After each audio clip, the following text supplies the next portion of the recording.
আপনার সম্পর্কে একটু কিছু জানতে চাই। হ্যাঁ, বলেন কি জানবেন? আপনার জন্ম সময়টা দিয়ে শুরু করি। আচ্ছা আচ্ছা, জন্ম এই সরকারের জন্ম না আমার নিজস্ব জন্ম? অরিজিনাল জন্ম। অরিজিনাল জন্ম হলো 44। 44-এ কত তারিখ মনে আছে? 25 নভেম্বর। কোথায় হয়েছিল জন্মটা? জন্মটা এই নানি বাড়িতে? নানি বাড়িতে না, বাবার বাড়িতে হয়েছিল, গ্রামে। গ্রামটার নাম? গ্রামটার নাম বালালি। কোথায়? বয় আকার, এই যে নেত্রকোনা জেলা। বয় আকার বা, লয় আকার লা, লয় দীর্ঘিকার লি, বালালি। আচ্ছা আচ্ছা আচ্ছা। এই তো ক ভাই বোন আপনারা? 2 ভাই আর বোনহীন। আচ্ছা, তারপর ছোটবেলাটা কোথায় কাটে? ছোটবেলাটা গ্রামেই কেটেছে, এই হাই স্কুল পর্যন্ত। বাবা কি করতেন? বাবা ছিলেন আমাদের বাড়িতেই থাকতেন, বাড়িতে মসজিদ ছিল, সেই মসজিদের ইমাম ছিলেন। ইমাম সাহেব ছিলেন। ইমাম সাহেব।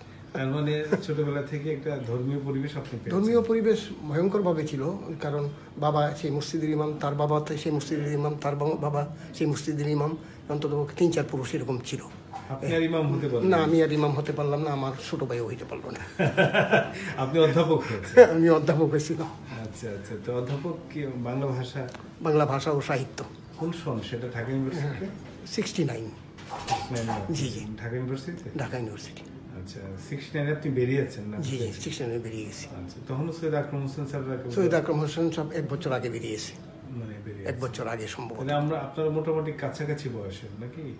আকরাম সাহেব এবং আমি তো এই, তিনি হয়তো 2 বছরের সিনিয়র কিংবা 1 বছরের সিনিয়র, আমি জানি না।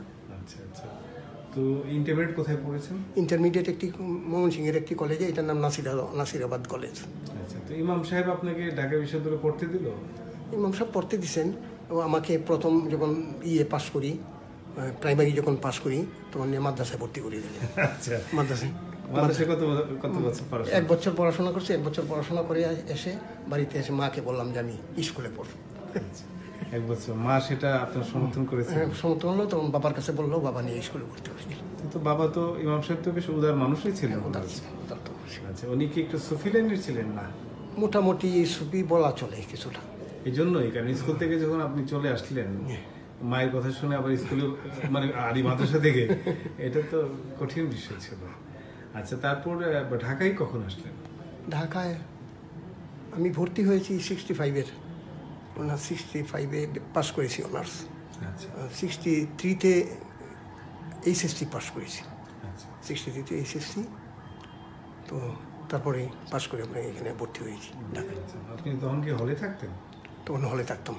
আচ্ছা আচ্ছা, কবিতার সাথে কখন যোগাযোগটা হলো? কবিতার সঙ্গে কখন যোগাযোগ হলো, এটা যদি আপনি ওনাকে জিজ্ঞাসা করেন তাহলে আরও ভালো জবাব দেবে। উনি মানে যিনি সবার উপরে থাকেন। কারণ হলো সর্বসত্তা। আমার ইয়েটা হলো একেবারে 3, 4, 5 এইসব সময় থেকে কবিতার চর্চা। এই সময় আমি একটা বই লিখেছি, পাণ্ডুলিপি হারিয়ে গেছে, যদি থাকতো। কবিতা লেখার শিখার কাজটা এইরকম, অন্যকে শিক্ষা দেওয়ার জন্য কবিতা লিখছে, এসব ছিল। আচ্ছা আচ্ছা, তো ঢাকা ইউনিভার্সিটি যখন আসলেন তখন কবি বন্ধুদের সঙ্গে আপনার কি যোগাযোগ? কবি বন্ধুরা হলো আবুল হাসান, হুমায়ুন কবির আমার ক্লাস ফ্রেন্ড ছিল। সে তো এই বাংলা একাডেমিতে গুলিবিদ্ধ হয়ে মারা গেছিল 72 কিংবা 73, আমার মনে নেই। আবুল হাসান ছিল আমার ক্লাস ফ্রেন্ড, কবি অন্তরঙ্গ ক্লাস ফ্রেন্ড ছিল। ক্লাস ফ্রেন্ড মানে ইয়ারমেট, সে ইংরেজি বিভাগে, আমি বাংলা বিভাগে। তারপরে আবুল হাসান মনে হয় লেখাপড়া ছেড়ে দিয়েছিল। এই মোটামুটি এই তো। আর কে কে কবি ছিল আমি জানি না। গুণদার সঙ্গে আপনার যোগাযোগ হয়নি? গুণ তো আমার বাড়ি নেত্রকোনা, এমনি দেখাশোনা ছিল। সে প্রথম একটা সূর্য ফসল নামে একটা সংকলন করেছিল, মনে হয় 60-এর দশকে, সেটাতে আমার কবিতা নিয়েছিল, আমার মনে আছে। কিন্তু আপনার কবিতা তো অনেক বেশি অন্তর্মুখী কবিতা, ঠিক রাজনৈতিক কবিতা বলতে যেটা বোঝায়, আমাদের এখানে যে বিভাজনটা আছে, সেই অর্থে তো আপনার কবিতা অন্তর্মুখী কবিতা। আচ্ছা, এই অন্তর্মুখিতার কারণটা কি? অন্তর্মুখী কবিতাও তো রাজনীতি সম্পন্ন হয়, রাজনীতি যুক্ত হয়। আর অন্তর্মুখিতার কারণ কি, এইটা এইভাবে বলা খুব কঠিন। কারণ হলো নিজের ভিতর থেকেই তো বলতে হয়, কথাটা তো ভিতর থেকে আসে, তাহলে তো অন্তরের ভিতরেই থাকবে। একটু ধরুন, কথাটা তো বাইরে থেকে বলতে পারবো না। Right right. আমি যেটা বলতে চাচ্ছিলাম যে অনেক সময় রাজনৈতিক পরিস্থিতি কবিকে অনেক বেশি উত্তেজিত করে। কিছু কিছু রাজনৈতিক পরিস্থিতি উত্তেজিত করেছে। একটা বইও আছে আমার, এই বইটা জনপ্রিয় হয়েছিল, বইটার নাম নিজেও ভুলে গেছি। আচ্ছা আচ্ছা ওই যে বলে আচ্ছা, মনে হলে বললেন।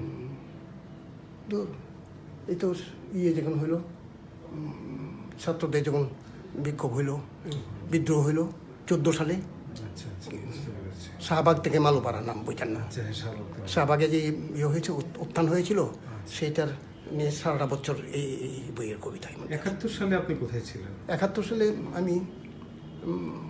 আমি অধ্যাপনায় যোগদান করেছি। করে এই অধ্যাপনা থেকে, সরকারি চাকরি থেকে বের হয়ে গিয়ে আমি মুক্তিযুদ্ধে চলে গেছিলাম, ছাত্র নিয়ে চলে গেছিলাম। আমি একটা কোম্পানির কমান্ডারও ছিলাম। তাই?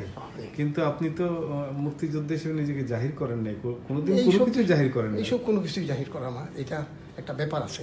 আমার বাবা তো ইমাম ছিলেন, তিনি বলতেন যে তুমি রাস্তায় এমনভাবে হাঁটবে না যাতে তোমাকে দেখে মানুষ রাস্তা ছেড়ে দেয়। বাহ। তুমি এমনভাবে সবার মধ্যে ঢুকবে না যাতে তোমাকে সভাপতি বানিয়ে ফেলে। আমি বলছি তুমি এমনভাবে মসজিদে ঢুকবে না যাতে তোমাকে ইমাম বানিয়ে ফেলে। আরও কি বলেছিলেন মনে নেই, কিন্তু নিজে ইমাম ছিলেন। কিন্তু এই কথাগুলো আপনার মনে এই কথাই আমার মনে মধ্যে খুব। না, আমি দেখেছি যে আপনাকে কিন্তু মানে আপনি নির্জনে, একেবারে ঘাসের মধ্যে পিঁপড়া যেভাবে নির্জনে হাঁটে, এরকম নির্জন। সেটা জানি না, পিঁপড়ার মতো হাঁটতে জানি কিনা সেটা জানি না।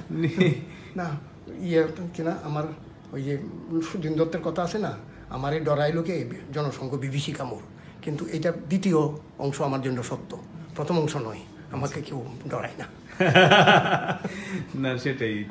আচ্ছা, একটা জীবন আপনি নিরিবিলি কাটাই দিলেন, কি এই নিরিবিলি কাটানো জীবনটা কি অনেক বেশি অসাধারণ। নিরিবিলি মানুষের সংস্পর্শে গেলেই হয়ে যাই, আবিলতা যুক্ত হয়ে পড়ি, একটা সঙ্গে সঙ্গে শেষ। যতক্ষণ একা থাকা যায় এর সে সুন্দর, মনোরম, অসাধারণ, আশ্চর্য কিছু নেই। তার মানে আপনি নিজেকে খুবই সন্তুষ্ট মানুষ মনে করেন? ওরে বাবারি বাবা, এটা কোনো পরিমাপ করা যাবে না। না, এই যে তথাকথিত স্বীকৃতি মিকৃতি, এইটা দিয়ে কি হবে? আমার ধরেন যদি আমাকে নোবেল পুরস্কার দেয়, এখন আমি এই মনে করি নোবেল পুরস্কার দেয়, তাহলে আমার এই লেখাগুলির কোয়ালিটি কি বেড়ে যাবে? যা লেখা আছে, আপনি যা দেখলেন, পছন্দ আরো বেশি পছন্দ হবে মানুষের। না, এটা তো আমাদের তরুণদের জন্য খুবই একটা শিক্ষণীয় কথা। এটা আমি জানি না। তো অধ্যাপনা সম্পর্কে বলেন, কবে ঢুকলেন চাকরিতে? অধ্যাপনায় ঢুকেছি 70 সালে। কোথায় শুরু করেছেন? নেত্রকোনা কলেজে। তারপর ঢাকায় কবে আসলেন? ঢাকায় এসেছি তারিখে মনে থাকে, 85-তে আমি চলে যাই ভোলা থেকে পরে ব্রাহ্মণবাড়িয়া আসি। ব্রাহ্মণবাড়িয়া ছিলেন? ব্রাহ্মণবাড়ি আপনার বাড়ি? হ্যাঁ হ্যাঁ, ব্রাহ্মণবাড়ি মহিলা কলেজে। মিন্নাত আলীকে পেয়েছিলেন? মিন্নাত আলীকে আমি পাইনি, মিন্নাত আলী আমার আগে ছিল। আমার আর সময়ে আরেকজন ছিল, ভুলে গেছি 2জন। তো ব্রাহ্মণবাড়িয়া থেকে, তারপরে ব্রাহ্মণবাড়িয়া থেকে সরাসরি চলে আসি ঢাকা অফিসে। আচ্ছা আচ্ছা। পরে তো অনেক, সেই অধ্যাপনা জীবন তো শেষ করলেন কবে? অধ্যাপনা জীবন শেষ হয়েছে, মনে থাকে, 2006 মনে হয়। এরপরে কোথায় বসবাস করছেন এখন? মোহাম্মদপুর। ভাড়াবাড়ি না, কায়ক্লেসে একটা ফ্ল্যাট কিনা হয়েছিল। ছেলে মেয়ে সম্পর্কে একটু বলেন না। ছেলে মেয়ে হলো, আমার মেয়েটা সরকারি কলেজের অধ্যাপনা করে। নামটা একটু বলেন। চরু হক, টবিতাও লেখে নানা যায়, কবি হিসেবে এই চরু হক। এবং মেয়েটাই বড়, তারপরে 2টি ছেলে, একজনের নাম সাব্বিরুল হক, তিনি এখন আমেরিকায় আছেন, ইকোনমিক্সে করছেন, ডক্টরেট করতেছেন। আর ছোট ছেলেটা হলো আর্কিটেক্ট, এই ঢাকায় থাকে। আচ্ছা, আপনার স্ত্রী সম্পর্কে একটু বলেন। আমার স্ত্রী 2003 মনে হয়, 2003-এ তিনি ছেড়ে চলে গেছেন। এই আপনার কি পছন্দের বিয়ে ছিল নাকি? না, আমি পছন্দ বলতে যে এরা নিজে নিজে দেখাশোনা করে ঠিক করে নিয়ে আসে এরকম নয়, গার্জিয়ানই তা করেছিল। তিনি কিরকম ভূমিকা রেখেছেন? আমার জীবনে প্রচুর ভূমিকা রেখেছেন। আমি যা করেছি সব কিছুতে সহায়তা করছেন, কোনো কিছুতে করেন নাই। মানে একটা সুখময় জীবন ছিল আমার জীবন, এত বটেই। আচ্ছা আচ্ছা। না, এই স্ত্রীকে হারানোর পরের অবস্থাটা কি? পরে 1 বছর খুব বিপর্যস্তই ছিলাম, কারণ নির্ভরশীল ছিলাম তো, ভীষণ নির্ভরশীল। স্ত্রী কেউ হারাইলে বুঝতে পারবে, আপনি হয়তো হারান নাই, আমি চাই না যে আপনি হারান, তার অবশ্যই। কারণ হলো স্ত্রী হারালে একেবারে এত অসহায় হইতে হয়ে যার বলার নেই। একটা বছর খুব বিপর্যস্ত ছিলাম, পরে কিভাবে সব সামাল দেওয়া হয়, মানে জীবনেরই ধর্ম এটা।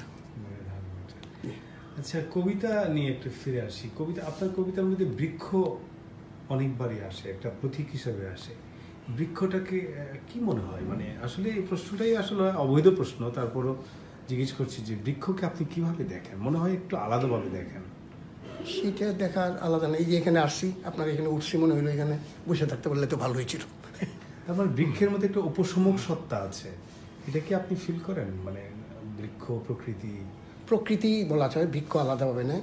যেখানে যেখানে ঘোরাফেরা করি আমি, প্রাকৃতিক ইয়েগুলি যেখানে বেশি প্রাধান্য, বেশি শান্তি, সেখানে ভালো লাগে। সেখানে তো প্রাকৃতিক অবস্থার প্রাধান্য তো বৃক্ষ থাকলেই হয়, এইভাবেই বৃক্ষটা আসে। আপনার প্রিয় কবি সম্পর্কে একটু বলেন। প্রিয় তো অনেক কবি, একজন থাকে না, সে তো বটেই। প্রিয়দের সম্পর্কে একটু অবশ্যই অবশ্যই। প্রিয় কবি, এক নম্বর প্রিয় কবি হলো রবীন্দ্রনাথ ঠাকুর। আচ্ছা আচ্ছা। 2 নম্বর প্রিয় কবি হলো পাবলো নেরুদা। আচ্ছা আচ্ছা। এই 3 নম্বর তাকে বলা যাবে না, এই 2 নম্বর, এই দুজনের ফাঁকে কোনো নম্বর দেওয়া হবে, হয়তো কোনো নম্বর দিয়ে বলা যাবে না, সে অনেক উপরে চলে আসতে পারে, লোরকা।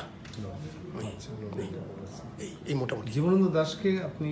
জীবনানন্দ দাশ কিছু কিছু পড়েছি, ভালো লেগেছে, এরপরে আর পড়তে আর ইচ্ছে হয়নি। কবিতার কাছে আপনার প্রত্যাশাটা কি আসলে? কবিতার কাছে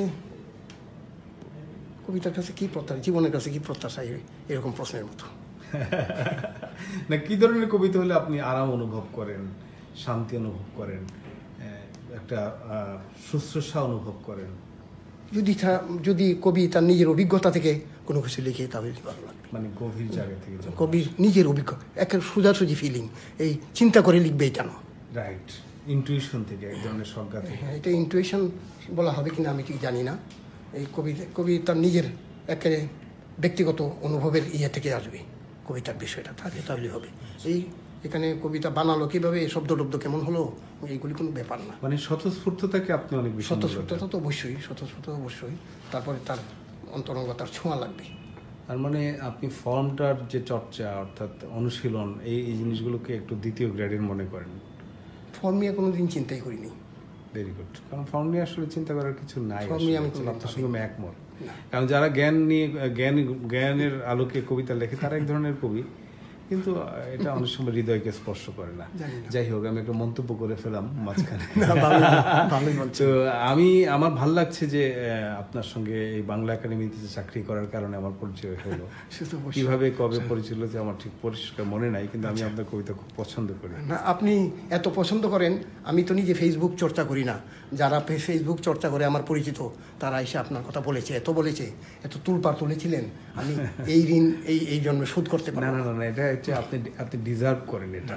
এবং মজার ব্যাপার হচ্ছে, আমি আমাদের মহাপরিচালকের সঙ্গে কথা বলেছিলাম, উনিও আপনাকে খুব পছন্দ করেন, খুব শ্রদ্ধা রাখেন।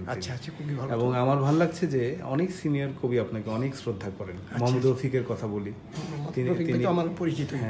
তিনিও আপনাকে অনেক বড় কবি মনে করেন, এবং বলে করেন যে নুরুল হককে তার মতো থাকতে দাও। এর মধ্যে কিন্তু আপনার এক ধরনের স্বীকৃতি যে নুরুল হক ঠিক মানে বাজারের কবি না, একটু নির্জনতাময়, একটু স্নিগ্ধ। তো এখন কিভাবে দিনটা কাটছে? ঘরে বসে, আর সকাল